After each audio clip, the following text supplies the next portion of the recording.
Hey everyone!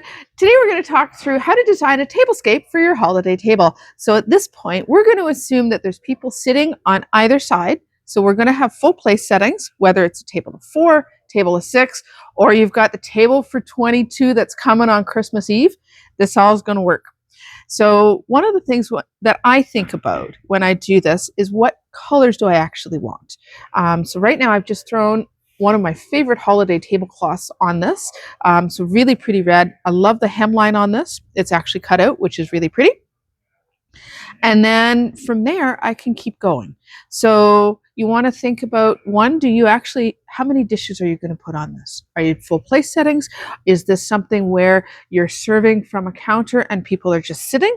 Or is this something where you're actually going to serve everything from the table? Because certainly that's going to take up space.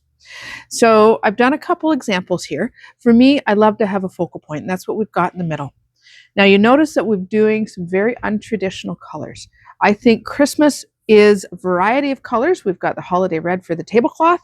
I've also included what a really hot trend right now are these little ceramic trees. So we can do a bit of a forest.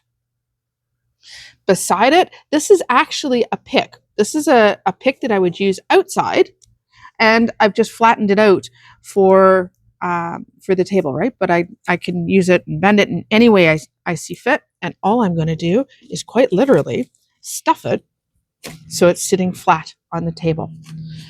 I love these paper trees, and you'll notice that we've got a variety of sizes. So we've got some ceramic trees in 2 or 3 different sizes. In the paper, we've got 2 or 3 different sizes, small, medium, and large.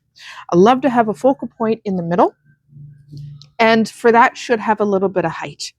To create that height, I've used a little riser. These are actually some macaroons, so super easy. There we go. So it could actually be your favorite bowl or your favorite tray.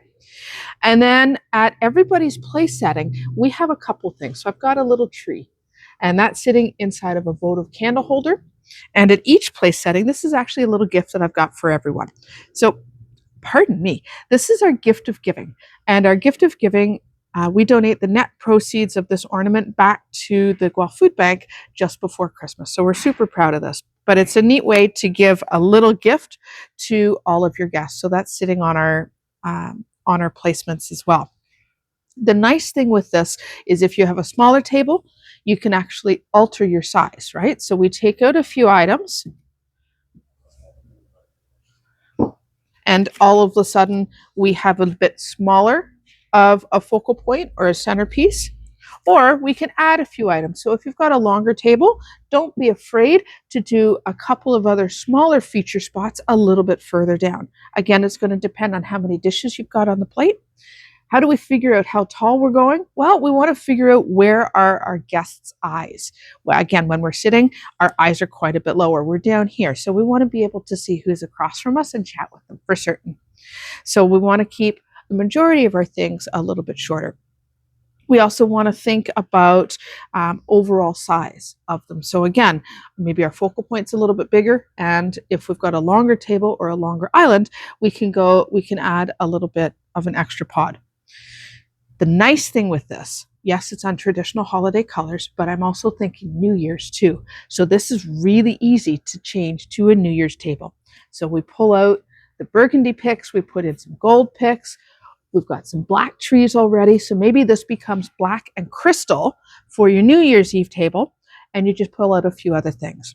The other thing, when I'm looking at these ornaments and decorations, these pieces work beautifully at Christmas, beautifully in the winter, but more importantly, beautifully in the fall. So when you are starting to pick up things, think about the colors and when else can you use them too, so then it just becomes that much easier and a lot more economical. When you're packing your items away, don't pack them in terms of table or kitchen or living room, pack them by color.